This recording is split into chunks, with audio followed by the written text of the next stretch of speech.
Convidar todos a abrirem suas Bíblias no Salmo 91. Salmo 91, famoso Salmo 91.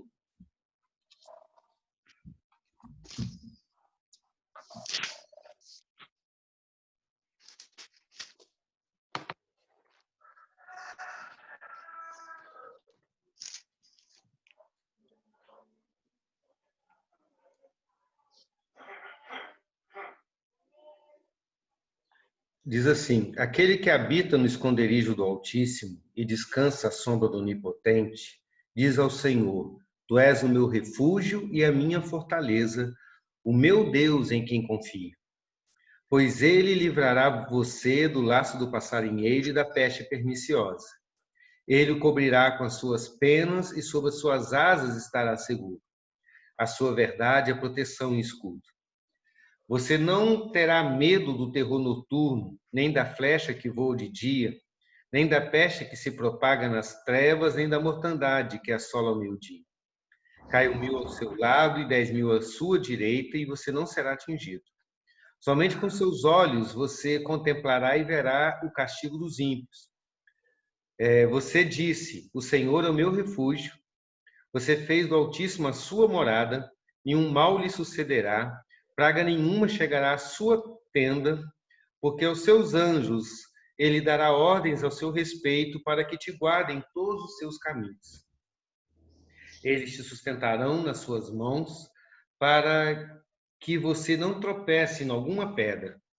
Você pisará o leão e a cobra, com os pés esmagará o leãozinho e a serpente.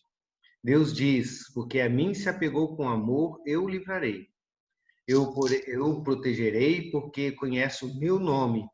Ele me invocará e eu lhe responderei. Na sua angústia, eu estarei com ele e o livrarei e o glorificarei. Vou saciá-lo com longevidade e lhe mostrarei a minha salvação. Amém. Vamos fechar os nossos olhos? Vamos orar ao Senhor? Deus Todo-Poderoso, que bom, Pai, estarmos aqui nessa manhã reunidos em Escola Bíblica Dominical. Como é agradável, Pai, estarmos unidos. E cremos que a nossa união, Pai, ela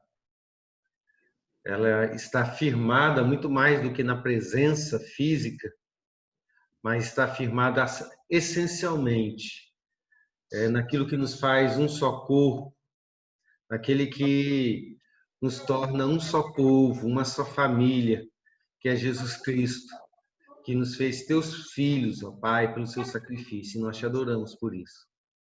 Te adoramos por tudo aquilo que vem, ó Pai, pelo sacrifício do Senhor Jesus Cristo, que é a nossa comunhão com o Senhor. E é por esse sacrifício, unicamente por ele, que podemos estar juntos agora e estudando a tua palavra e aprendendo daquilo que se torna prático, real, verdadeiro, se torna norte para a nossa vida, ó Deus, que é a tua verdade, a tua palavra, que é luz para os nossos caminhos. Então, que a tua palavra nos alimente mais uma vez. Em nome do Senhor Jesus Cristo. Amém. Amém. Nós estamos só fechando os microfones aqui. Nós, como eu disse agora há pouco, nós estamos falando nesse último ponto do nosso sermão sobre como o cristão passa pelo sofrimento, tendo em vista que o cristão entende que todo sofrimento está dentro da soberania de Deus, dentro da provisão do Senhor. Ainda que nem todo sofrimento seja consequência direta da mão de Deus, no sentido que se eu tropecei é porque Deus quis que eu tropeçasse, todo sofrimento, como causa última, tem a vontade do Senhor. E tem a soberania dele, a onisciência dele, a bondade dele, a justiça dele, porque Deus é justo, porque Deus é bom, porque Deus é soberano sobre todas as coisas, que todas as coisas acontecem como acontecem, e ela tem um fim, um propósito determinado, um propósito o propósito último para todas as coisas. Então, nós temos estudado como que o cristão passa pelo sofrimento em face disso tudo. E a primeira coisa que vimos, há 2 domingos atrás, é que o sofrimento, que o cristão, em tempo de sofrimento, ele deve se despir de toda a pretensão soberba de ser um supercrente. Que o cristão ele tem que ser transparente, abrir o seu coração, como Jesus fez, primeiramente ao Pai, né, contando para Deus as suas fragilidades, as suas dificuldades, porque somos frágeis, e também ele deve compartilhar com seus amigos, principalmente em Cristo, das suas dificuldades. Na semana passada, nós começamos a ver que o cristão ele tem que passar pelo sofrimento também confiando em Deus. Esse é o segundo ponto, ou o segundo subtópico. Né? Como o cristão deve passar pelo sofrimento, ele tem que passar pelo sofrimento confiando em Deus. E isto é muito comum entre cristãos e até entre não cristãos. A gente ouvir as pessoas dizendo umas para as outras em tempo de sofrimento: olha, você precisa confiar em Deus. Você precisa ter fé nele. E aí a grande questão é o que é o sofrimento, o que é a confiança em Deus, né? O que é confiar em Deus, e qualquer pessoa pode de fato confiar em Deus. E na verdade muitas das pessoas que dizem confiar em Deus ou que dizem ter fé em Deus, creem nele, na hora do sofrimento não conseguem confiar nele. E por que não conseguem confiar nele? Muitas vezes é porque se trata de uma crise de fé, como já vimos, né? Uma crise de fé genuína. E isso é passível de acontecer com todo cristão. Outras vezes se trata da fé dessas pessoas não serem de fato genuínas, né?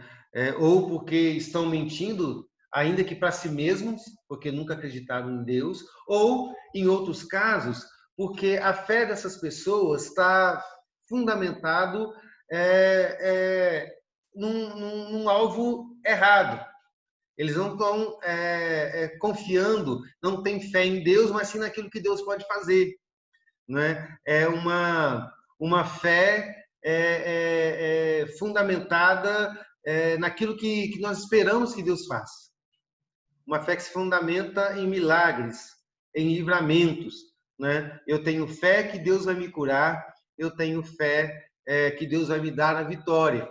E esse tipo de fé, ela não é capaz de levar as pessoas a confiar em Deus.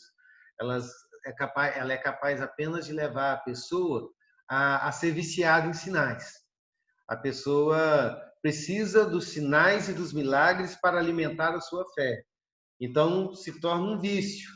A pessoa depende dos milagres e esses milagres quando esses milagres não vêm, então essa pessoa perde a sua fé. O que nós vimos na semana passada é que a verdadeira fé, a fé genuína, ela não é depositada em milagres, ela não é depositada em experiências, mas essa fé genuína, ela é depositada em Deus, no caráter de Deus. É Deus agindo ou não agindo, você percebendo ou não percebendo o agir de Deus. A fé verdadeira, ela é fundamentada no agir de Deus. Foi isso um resumo bem rápido daquilo que a gente viu na semana passada. Prosseguindo a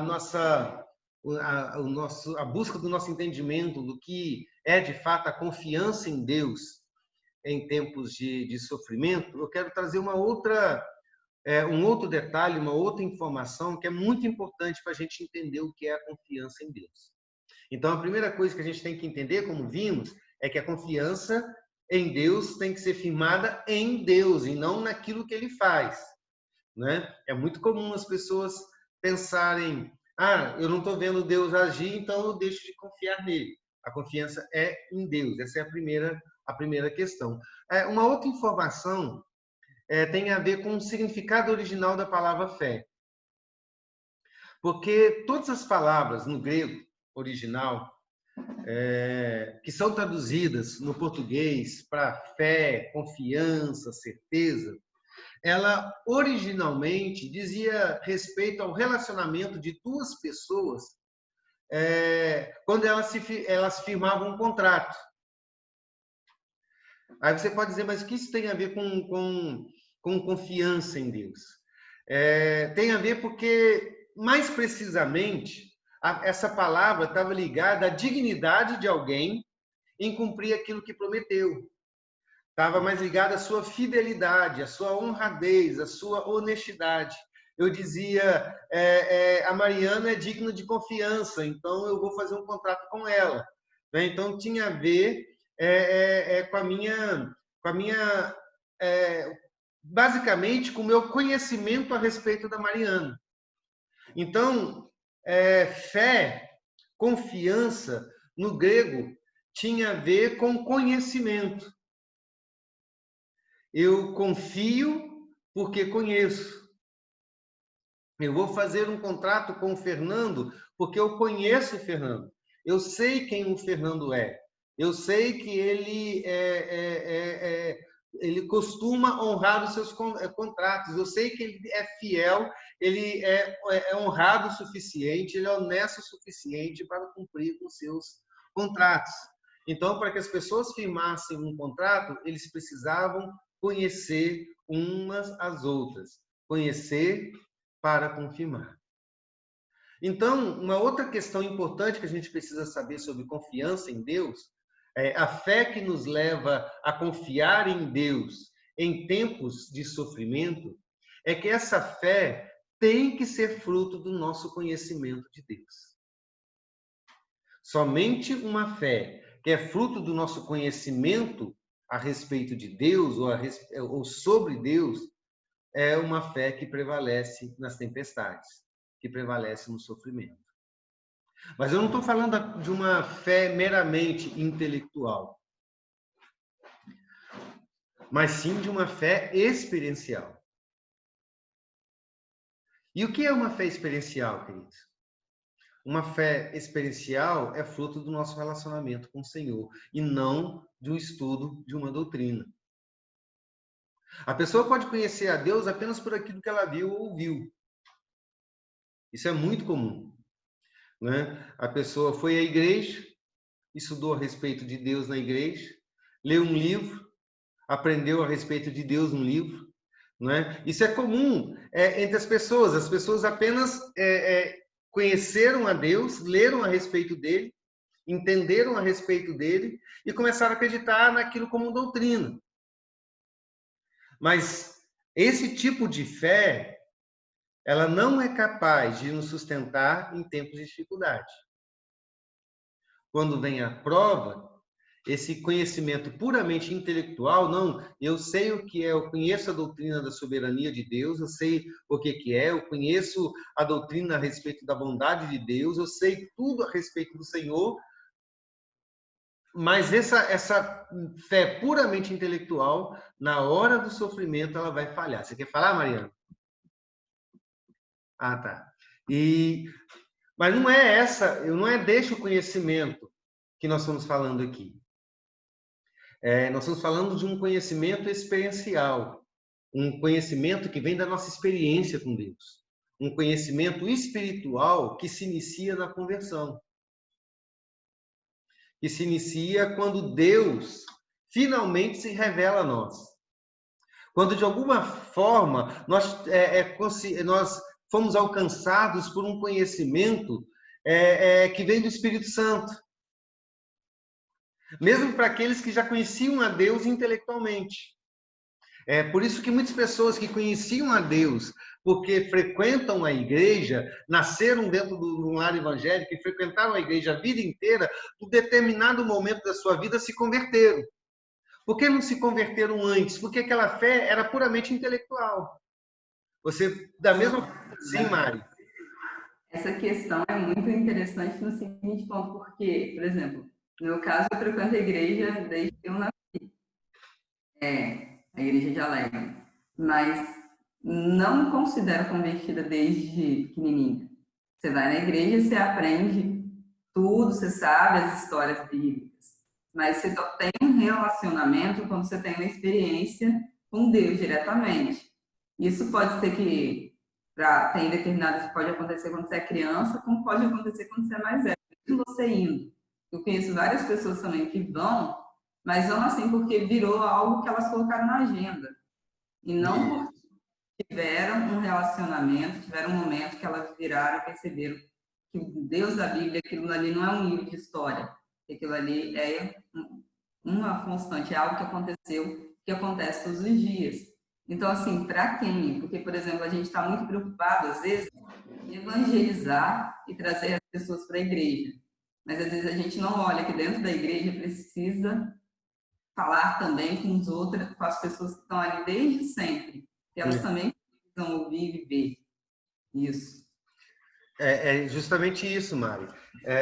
Às vezes a pessoa está dentro da igreja a vida inteira. Ela tem um conhecimento intelectual, ela sabe, ela conhece, assim como ela conhece as matérias da escola, ela conhece a respeito de Deus e ela até mesmo acredita nisso. Mas chega um momento em que uma luz brilha sobre a gente. E toda aquela verdade sai do campo da intelectualidade e alcança o campo da vida, ela se torna a sua verdade. Né? Esse é o momento que Deus se revela a nós. Pode acontecer com alguém que está dentro da igreja, pode acontecer com alguém que está fora da igreja, que já ouviu de Deus tantas vezes, chega um momento em que aquilo entra dentro dele. Ou pode acontecer com uma pessoa que nunca ouviu a respeito de Jesus e quando ouve pela primeira vez, leu num folheto, leu a Bíblia, ouviu um sermão, toda aquela verdade toma conta da sua vida. Esse é o conhecimento experiencial. É o conhecimento que vem da revelação de Deus, através do Santo Espírito, do Espírito Santo de Deus, que abre a nossa mente e nos capacita a crer nele de maneira diferenciada, de uma maneira diferente. Né? E isso acontece no momento em que o Senhor nos salva. Né? Como a Mari falou, chegou um tempo na vida dela em que ela se converteu. Né? Para alguns acontece ainda na infância, outros na adolescência, outros apenas na vida adulta, depois de 50 anos de igreja. Né? E aí chega um momento em que a pessoa se converte. E aquela verdade se torna não apenas a verdade em que ela acredita intelectualmente, que ela sabe, mas a verdade que ela vive. Né? E quando acontece a conversão, Deus nos dá uma nova mente, nos dá um novo coração. E aí a gente consegue entender diferente. Sabe por quê? Porque Deus também nos dá um novo relacionamento com Ele. Nós temos uma nova intimidade. Eu estou falando nova no sentido de que começou agora. Agora temos intimidade com Ele. Antes éramos adversários dele, agora somos amigos dele. Somos o seu povo agora. Somos seus filhos, a sua morada, os seus servos.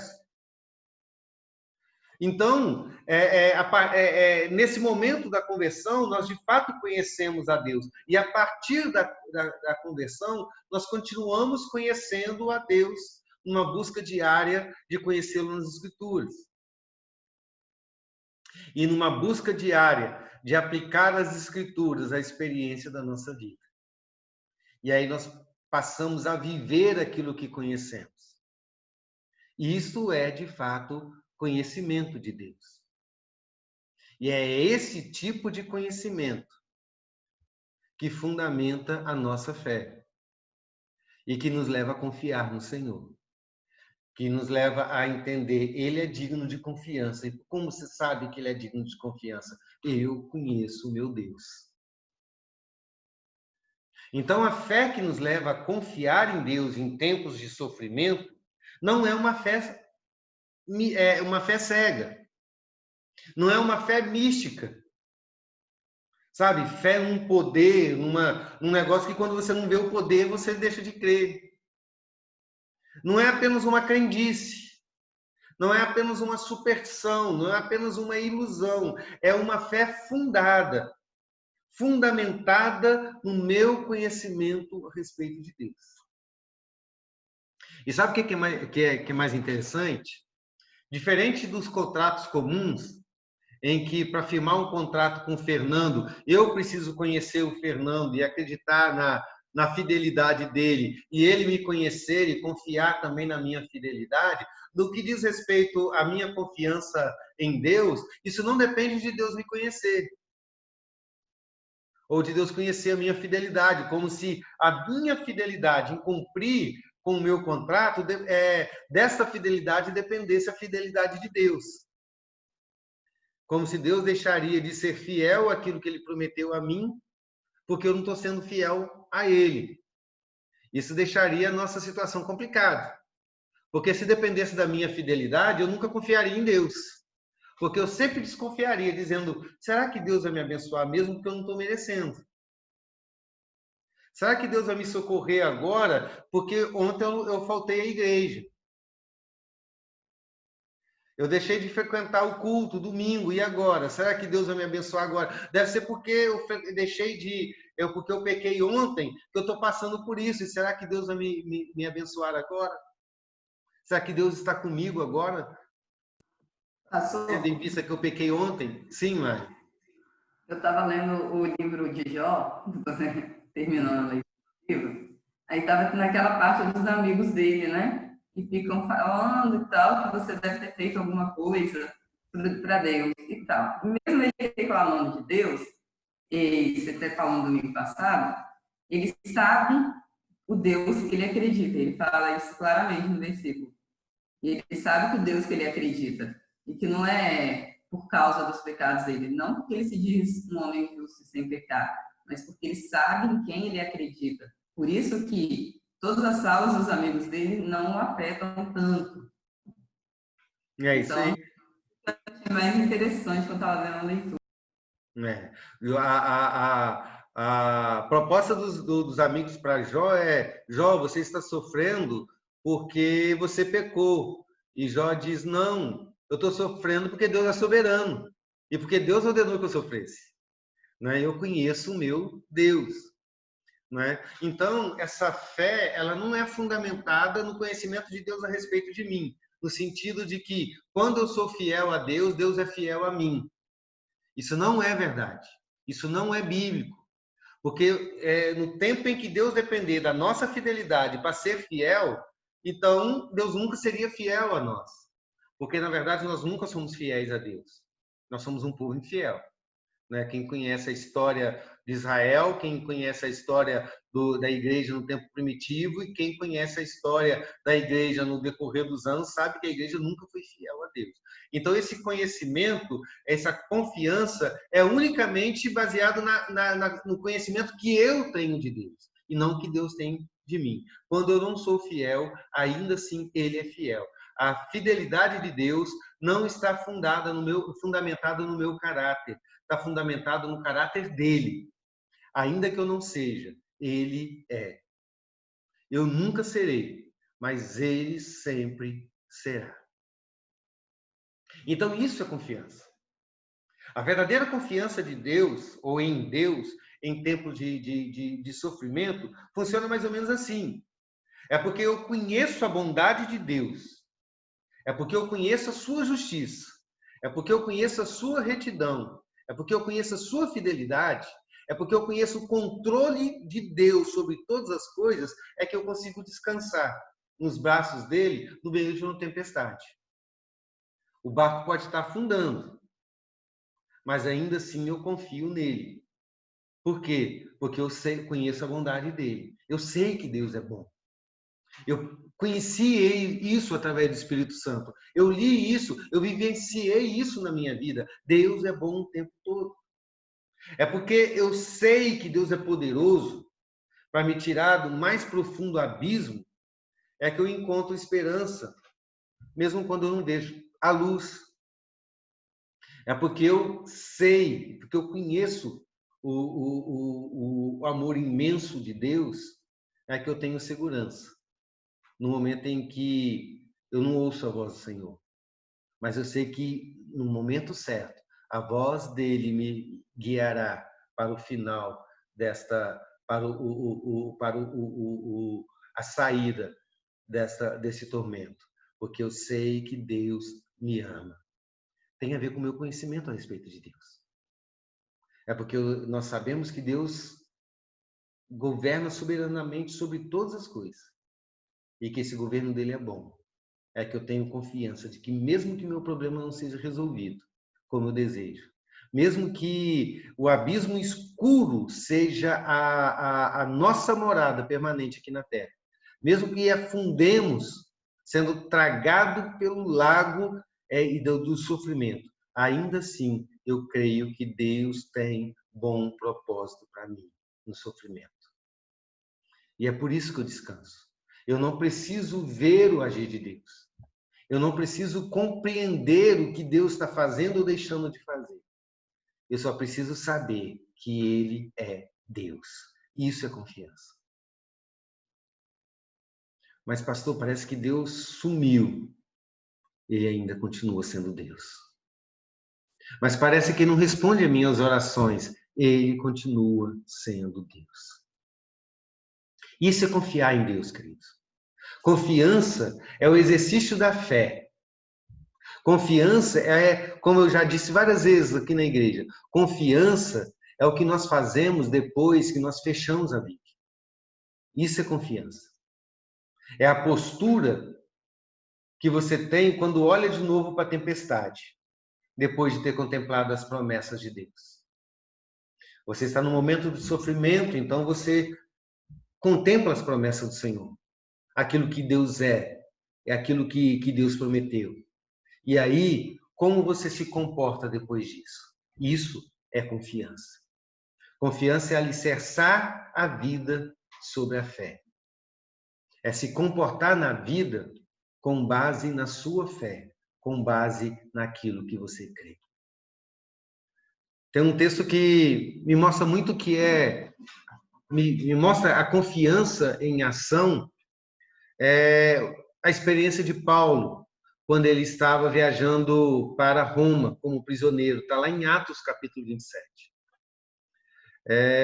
Eles estavam viajando para Roma de navio, e então uma grande tempestade alcançou a região onde ele estava, e uma tempestade muito forte. Eles passaram vários dias dentro daquela tempestade. E a tempestade era tão forte que começou a destroçar o navio. E as pessoas ficaram apavoradas. E a narração de Atos 27 diz que as pessoas estavam tão angustiadas que haviam parado de comer, sem esperança de viver. E chega um momento, isso está lá no versículo 22 de Atos 27, chega um momento em que Paulo, então, chega para todas aquelas pessoas, e Paulo, como todos eles, estava dentro daquele mesmo contexto, uma tempestade muito violenta, destruindo a embarcação, e Paulo, então, pega o pão, pega o vinho e leva para o convés do navio, e ele diz para as pessoas o seguinte: olha, vamos comer, porque nós vamos passar essa tempestade. Nós vamos sobreviver a tudo isso. E eu imagino as pessoas dizendo: olha, o que vai acontecer? Como que você pode ter essa esperança? O navio está destruído. A vela havia se rompido, eles não tinham mais como controlar o navio. Durante dias não havia sol nem estrelas, então eles não sabiam em que direção estavam indo. Eles pensavam: em base em que você pode dizer que nós vamos sobreviver a essa tempestade? E aí Paulo diz o seguinte: olha, Deus me disse que era da vontade dele que eu fosse a Roma e que eu pregasse em Roma. E Deus me prometeu que eu chegaria lá e que ninguém se perderia, ninguém perderia a vida nesse navio. Então, se Deus me prometeu que nós vamos chegar lá salvo, nós podemos comer e nos tranquilizar, porque nós vamos chegar lá a salvo. Isso é confiança. Não era uma fé firmada em alguma coisa mística, ou nos milagres, ou alguma coisa, porque não estava acontecendo milagre nenhum. O mar não se aquietou diante da voz de Jesus. O mar não se tornou terra firme para atravessar. A tempestade continuava. Paulo estava, a postura de Paulo em dizer para as pessoas: vamos comer, recobrar as nossas forças e recobrar as nossas energias, estava fundamentado apenas naquilo que Paulo conhecia de Deus e naquilo que Paulo conhecia da palavra de Deus. Vamos recobrar as nossas energias, recobrar as nossas esperanças, porque Deus disse que nós vamos chegar em Roma e o Deus que prometeu não falha. O Deus que prometeu não mente. Isto é confiar em Deus. Confiar em Deus é nos comportar, conforme aquilo que conhecemos de Deus. Eu vou repetir, confiar em Deus é se comportar conforme aquilo que conhecemos de Deus. Eu vou dizer algo que eu já disse algumas vezes aqui na igreja, que a Bíblia mostra como óbvio, e que você sabe que é óbvio. A Bíblia nos ensina que o que governa o mundo não são as circunstâncias. Não são os tempos fáceis nem difíceis. Não são as bonanças nem as tempestades. O que governa o mundo são os projetos de Deus. Nós sabemos disso. A Bíblia nos ensina, e isso é óbvio, que Deus sempre será Deus, independente das circunstâncias. Que o poder de Deus sempre será absoluto. Que a vontade de Deus sempre será lei. Que os planos de Deus sempre se realizarão. A Bíblia nos ensina com clareza que as circunstâncias não são as autoras da nossa história. Elas não passam sequer de figurantes dentro do enredo do autor da nossa história, que é Deus. As circunstâncias não têm poder, na verdade, não têm sequer importância na nossa história. Elas não influenciam a nossa história. Elas não determinam o seu rumo. O enredo da nossa história sempre se desenrolará segundo a vontade do seu autor, que é o Senhor. E a grande pergunta é, nós cremos nisso? Nós cremos nessa verdade na rotina da nossa vida? Nós cremos nessa verdade nas nossas crises familiares? Quando vamos começar algo novo? No tempo de enfermidade física? De crise financeira? Nós cremos que as circunstâncias não determinam a nossa vida, não governam a nossa história, quando não temos competência para alcançar cargos maiores, nas dificuldades da vida cristã, quando estamos diante do impossível. Se nós cremos que o autor da nossa história é Deus e sempre será Ele, então nós precisamos nos comportar conforme a nossa fé. As circunstâncias não podem alterar o nosso ânimo, matar os nossos sonhos, roubar a nossa paz, minar as nossas forças, nos fazer derrotados antes do fim da luta. Em toda tempestade, independente das circunstâncias, nós precisamos continuar com o nosso coração ardendo de esperança naquele que escreveu e dirige a nossa história. Então, ter crise de fé, como temos a fé genuína, é possível. Porque, como eu já disse e repito, a fé é um dom de Deus que está depositada em pessoas carnais, limitadas, pecadoras. Mas deixar que as circunstâncias governem as nossas vidas, deixar que o sofrimento governe a nossa vida e dê a palavra final nos nossos sofrimentos, é duvidar de Deus. Isso é pecado. É duvidar do caráter de Deus. É duvidar de quem Deus diz que é. É duvidar de que Deus seja Deus. E isso é muito sério. Agora, você consegue, de fato, confiar plenamente em Deus? E a verdade, e a resposta para essa pergunta é: nós não conseguimos confiar plenamente em Deus. Pastor, Sim, Mari. olhando até quando a gente lê sobre os heróis da fé, na parte da Bíblia, esqueci o livro, a gente olhando as histórias de cada um, você vê que eles tiveram crise de fé. Nenhum deles foram, como você falou lá, acho que no primeiro estudo, super crentes. Mas eles, embora tivessem essas crises de fé, eles não deixaram as circunstâncias dominarem a vida deles. Eles passaram por momentos de crise de fé, tiveram aquele momento de estremecimento, como eu acredito que aconteça com qualquer cristão, mas eles souberam para quem olhar durante essa crise de fé. Acho que é isso que tem que acontecer com a gente. Você pode ter a crise de fé, você pode passar, imaginar, eu acredito que todo mundo tenha tido uma crise nesse momento que a gente está em pandemia mundial, com tanta gente perdendo pessoas, pode ser que tenham passado, a maioria deve ter passado. Mas se você olha para Deus, você consegue tentar entender que tudo na vida tem um propósito, inclusive esse momento que a gente vive atual, e que traz sofrimento.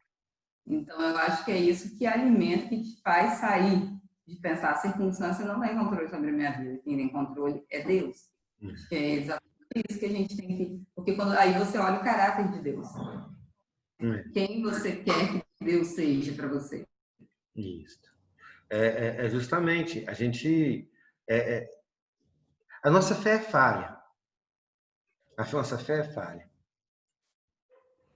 Os grandes heróis da fé falharam, todos eles.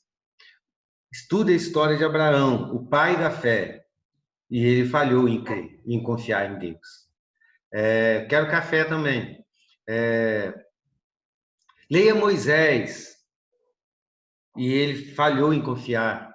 João Batista falhou em confiar. Pedro falhou em confiar. Todos eles falharam. Agora, houve um homem que nunca deixou de confiar em Deus, que confiou em Deus plenamente. E o nome dele é Jesus Cristo.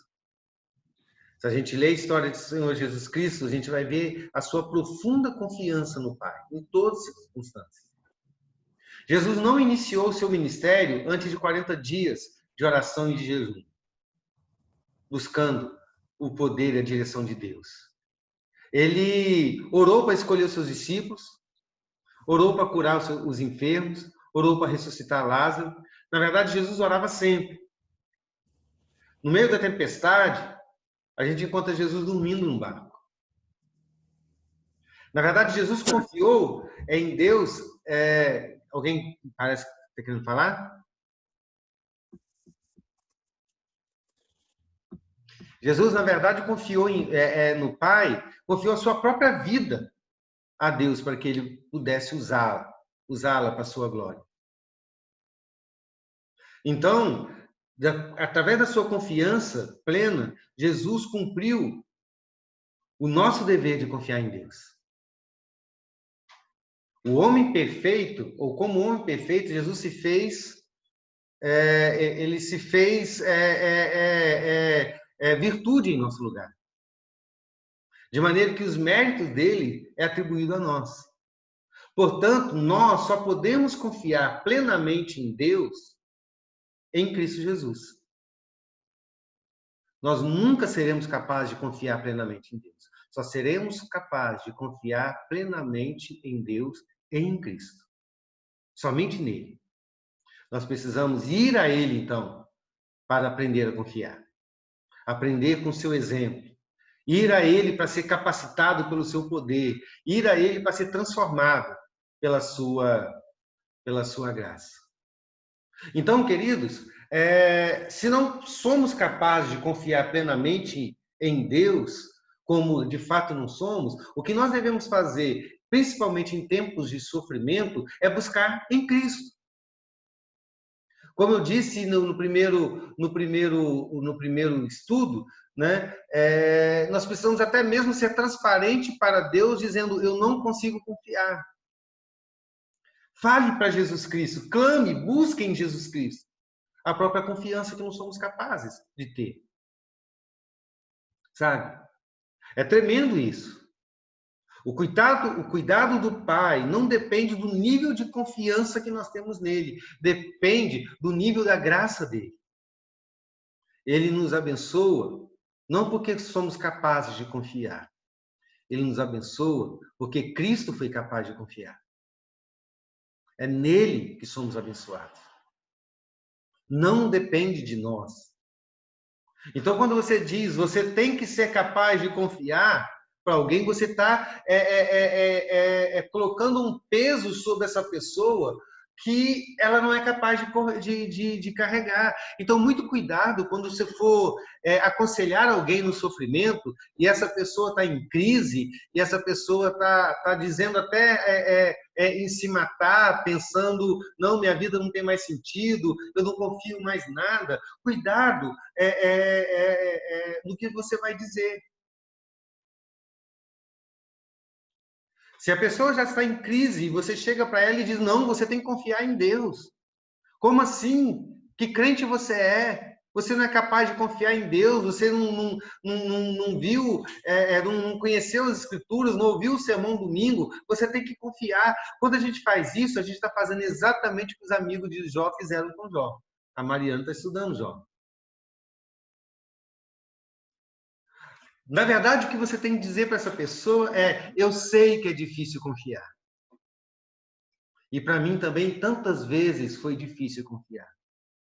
Somente Jesus Cristo confiou plenamente no Pai.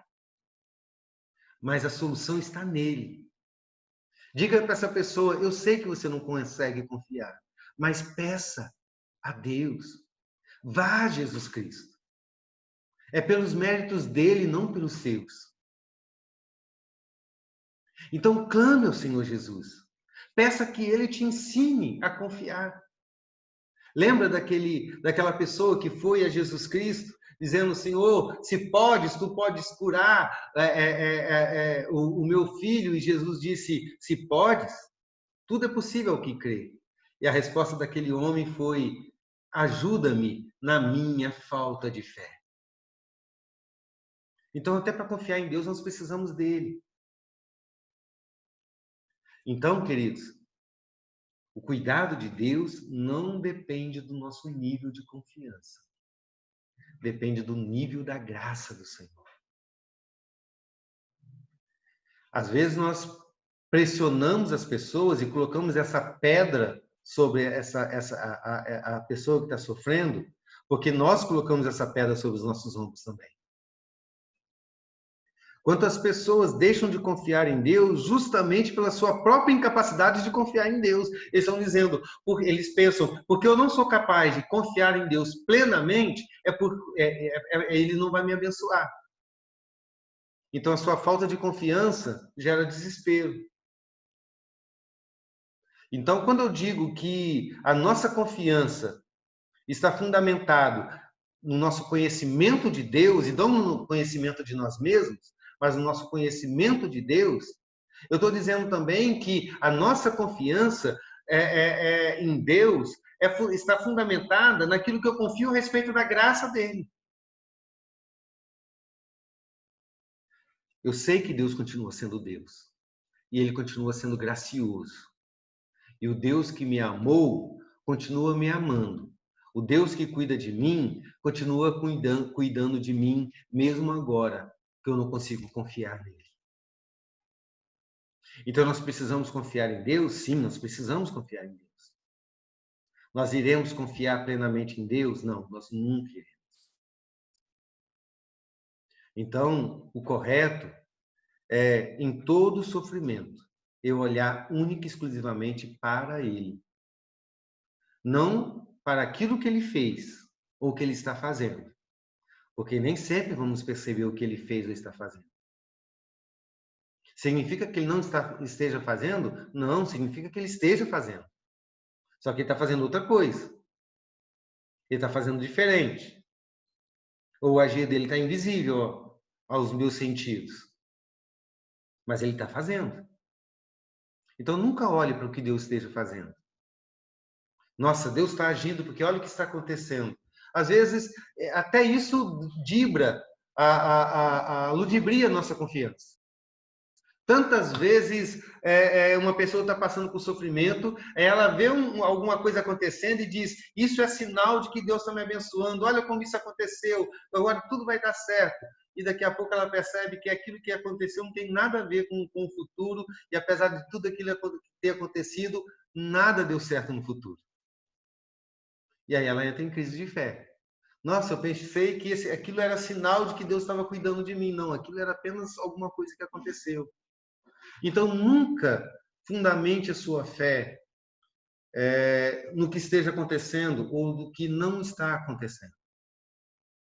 Fundamente a sua fé única e exclusivamente naquilo que você conhece de Deus. E o fundamental de que você conhece de Deus é que é Ele quem sustenta a sua existência. Isso é tremendo. Pastor, Sim? falando demais hoje. Não. Eu fico chateada quando as pessoas não falam. Então tá bom. Até essa questão, quando a gente olha a questão de sofrimento, se você for analisar e colocar fé nas coisas que Deus faz por você, ou fez, você pode ficar frustrado. Na maioria das vezes a gente vai ficar frustrado, porque você tem uma expectativa. Eu estava falando com uma amiga essa semana, que tinha expectativa de quando ela tivesse a nossa idade, hoje, uns 33, ela já tivesse casa própria, casada, com filho, com tudo aquilo, né? Esperando. E ela falar, será que Deus não olhou para mim porque eu não consegui realizar nada que eu esperava hoje? Eu falei assim, mas você não tem que olhar para as coisas que você esperava. Às vezes Deus está esperando outra coisa da sua vida. Então, se a gente for olhar até para as histórias, os personagens bíblicos, você falou da história de José, falou da história de Sansão já nesses estudos, eles não tiveram, assim, nada planejado de tudo que eles queriam. E a gente faz uma lista de planos e acha que vai acontecer. E não vai acontecer. Então, se eu basear tudo nas minhas expectativas, que é nas circunstâncias, eu perco a fé no primeiro momento que eu quebro a cara. Porque quando as pessoas abrem um negócio, aí não dá certo. Aí ela fala, Deus não está mais comigo. Aí ela espera as coisas darem certo para achar que Deus está com ela. E não é assim. Deus está com você, inclusive quando as coisas não estão dando certo. E aquilo ali tem propósito para ele. Eu já vi isso acontecer muito, por exemplo, com pastores, com ministérios. Você está num local, numa igreja, exercendo um ministério e os resultados não começam a aparecer. E aí os pastores começam a entrar em crise se de fato são chamados. Né? Se de fato forem enviados por Deus para ali, porque está exercendo o ministério e nada está acontecendo. Ou, vou corrigir, aos olhos dele nada está acontecendo. Né? Aos olhos dele nada está acontecendo. Né? E às vezes a armadilha de basear a nossa confiança naquilo que nós vemos, às vezes acontece, por exemplo, então num determinado momento do ministério acontece uma coisa, alguém entra para a igreja e esse pastor se empolga todo, dizendo, olha, importante, ele é uma pessoa importante, entrou para a igreja, é sinal de que agora Deus vai me abençoar. E aí é justamente essa pessoa que entra na igreja que vai atrapalhar o ministério dele.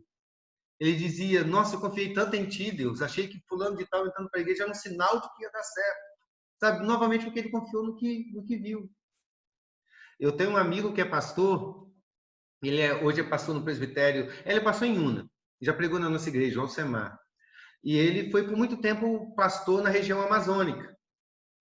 E ele prestava assistência numa congregação numa região ali que tinha várias famílias crentes. Como na Amazônia tudo é muito distante, né? Então não eram pessoas que moravam ali perto, as pessoas muito distantes, de horas, talvez dias de viagem de barco para chegar à casa uma da outra. Mas era um grupo de pessoas, então ele ia uma vez por mês ali, todas aquelas pessoas se juntavam num único local para ter o culto. Era o culto uma vez por mês e o restante do mês é todo mundo em casa, né? E aí ele conta que a coisa mais interessante é quando ele ficou sabendo da história de como isso aconteceu. Né? Todas aquelas pessoas se converteram através de uma única senhora, que já não estava mais vivo, já tinha morrido. Essa senhora pregava o evangelho para as pessoas ao redor dela, certo? E quando ela morreu, apenas poucas pessoas haviam se convertido, mas foi plantada uma semente. E hoje existe uma congregação lá de pessoas que são frutos do ministério dessa mulher, que se tivesse olhado para o resultado, diria, eu não tenho ministério, porque eu preguei o evangelho aqui a vida inteira e apenas 2, 3 pessoas se converteram. 50, 60 anos que ela morou ali. Preguei 50 anos e 2, 3 pessoas. Ah, fulano de tal prega e 100 pessoas, 1000 pessoas se convertem, e eu 2, 3 pessoas. E ela morreu sem saber que no futuro haveria uma congregação que era fruto da semente que ela plantou. Não é? Então a gente nunca pode olhar para as coisas que estão acontecendo, e sim para aquilo que a gente conhece de Deus, da verdade dele. E principalmente de que ele age em nossa vida por causa da graça. Então, queridos, confiança em Deus, conforme nos ensina as Escrituras, é algo sublime demais. Confiar em Deus não é para qualquer um. Você não pode dizer para qualquer pessoa, confie em Deus. Confiança em Deus é somente para cristãos que perseveram em buscar o Senhor. Somente para aqueles que têm um relacionamento real com Ele. Somente para aqueles que o conheceram de verdade, porque Ele se revelou aí. Que se tornaram novas criaturas, uma nova mente, um novo coração, povo de Deus. Confiança é para quem é povo. Confiança é para quem é filho. Isso é confiança em Deus. Mas a confiança em Deus é algo tão poderoso que muda a nossa vida, não muda? Ela muda a maneira como a gente enfrenta o sofrimento, não é? Então vamos pensar um pouquinho nisso. Quais as consequências da confiança em Deus em tempo de sofrimento? O que essa confiança gera em nós? Aguardando respostas. Pastor, Sim, Lisqueira. eu acho, falo por mim, né, no caso. Confiar em Deus nos momentos de alguma tribulação, de algum sofrimento, faz com que eu queira superar o medo. Então, por exemplo, vir para cá. Tive muito problema para conseguir vir para o Brasil e eu tinha muitos medos em enfrentar minha família, ir para um país que eu não conhecia, um idioma novo. E por confiar que era Deus que estava pedindo aquilo, eu sabia que eu tinha que superar aquele medo. Eu tinha medo, mas eu tinha que confiar em Deus. Então isso me fazia dar um passo à frente e tentar ir atrás daquilo que Deus esperava de mim, mesmo que eu estivesse vendo que tudo estava dando errado, ou que parecia que não era isso que eu tinha que fazer. Então, para mim, tem a ver com isso, né? Superar medo de alguma coisa. E eu concordo plenamente. Às vezes, de algo grande, como sair do seu país e ir morar em outro país sem ter um emprego, sem ter nada, né? E às vezes em coisas, pequeno detalhe, por exemplo, eu tenho medo, entre aspas, né, de falar assim em mídia, usar a mídia para fazer trabalho. Eu nunca tive essa capacidade. Foi a confiança em Deus. Eu tenho que pregar, eu tenho que ensinar o meu povo. É o único recurso, o que eu vou fazer? Eu vou confiar que vai dar certo, né? Depender dele. O que mais? O que a confiança nos leva? O que ela pode gerar em nós? Pastor, eu Sim. por exemplo, vivendo esse momento é porque eu sempre tive mania de ter controle sobre tudo. Eu gosto de ter controle, de comandar a minha vida e achar que eu tenho esse controle. Então, assim, quando algo sai fora do planejado, eu já me desespero, tenho uma crise, eu fico ansiosa, me dá muita, fico com raiva de mim. Ansioso quer ter controle sobre tudo. Eu sou ansiosa, então. Então, uma das coisas que a confiança em Deus tem me ensinado, acho que é diariamente. Até você está falando essa questão de mídia, no meu trabalho eu estou tendo que aprender a usar as audiências online a meu favor, eu tinha um medo disso. Então, assim, a questão, acho que de perceber que eu não tenho controle nenhum sobre a minha vida, foi uma das coisas que a confiança em Deus me mostrou, que o controle está totalmente em Deus. E todas as coisas, se eu e respirar, e se amanhã eu vou aprender ou não a mexer em computador, para fazer uma audiência online, se vai dar tudo certo, se a internet vai funcionar. Eu não tenho controle sobre isso. Quem tem controle é Deus. Nem é a pessoa que criou a internet. O controle pertence a Deus. Eu acho que é isso uma das coisas que eu aprendi com isso de confiar. Isso é um exercício diário, na verdade, porque todo dia eu fico com raiva de não ter o controle, mas aí eu percebo, por que eu tenho que ter o controle? Não é meu? É, isso aí. Eu fiquei feliz agora que quando eu falei que todo ansioso quer controlar tudo, a Soninha deu um sorrisinho assim, de aprovação. Eu falei, a psicóloga concordou comigo. Então, fiquei feliz agora, aumentou minha confiança. Porque é difícil. Minha psicóloga fala isso todo dia, que eu tenho que perder essa mania de querer controlar a minha vida. Que mais? O que a confiança em Deus gera em nós em tempos de sofrimento? Mais alguém? Pastor, eu acho também que, por exemplo, para alguns discípulos, algumas pessoas da Bíblia, essa confiança em Deus gerou a coragem para pregar o evangelho com maior força. Então, por exemplo, o que você estava contando de Paulo, né, que estava no barco e no navio, e ele falou, eu sei que eu preciso ir para Roma e ninguém vai morrer aqui. Então, ele sabia que ele tinha que chegar lá, e quando ele chegou lá, ele pregou o evangelho com mais força ainda. Mesmo sabendo que depois ele iria morrer, mesmo sabendo que talvez seria a última viagem que ele iria fazer, mas ele confiava em Deus e ele sabia, então, que ele tinha que pregar com maior força, que ele tinha que fazer tudo com maior força para que os outros fossem salvos e enxergassem como Deus se glorificava nele.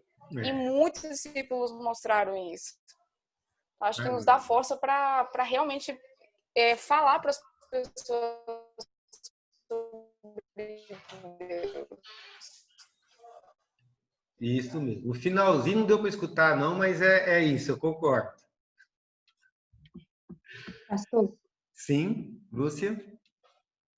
Eu acho que no meu caso, gerou perseverança, porque havia dias, ainda há dias, né? Porque ninguém é perfeito, que dá vontade de desistir de tudo, né? Aí a gente luta anos e anos contra N coisas, né? E não vê o resultado. Poxa, será que Deus não está vendo isso? Né? Abacuque falou isso de Deus, né? Com coisa que a cidade era dele, o povo era dele. Aí, ao mesmo tempo, eu vejo ele pensando assim, aí eu também penso assim, né? Por que Deus não faz alguma coisa? Mas aí gerou em mim perseverança de continuar, porque Ele é Deus, Ele é o dono de todas as coisas. Ele não é dono, eu não sou dona de nada ao qual me pertence a preocupação, entendeu? Na verdade, eu deveria mesmo descansar no Senhor, e gerou em mim essa perseverança de estar não desistindo, né, das coisas ao qual Ele me deu para poder orar, buscar, né? Ele tem o fim certo para todas as coisas, e da minha vida não é diferente. Amém. Justamente. Alguém mais? Pastor, lembrei de outra coisa. Sim, Mari. Essa confiança, porque, tipo assim, eu tinha uma dificuldade tremenda em orar, gastar tempo em oração.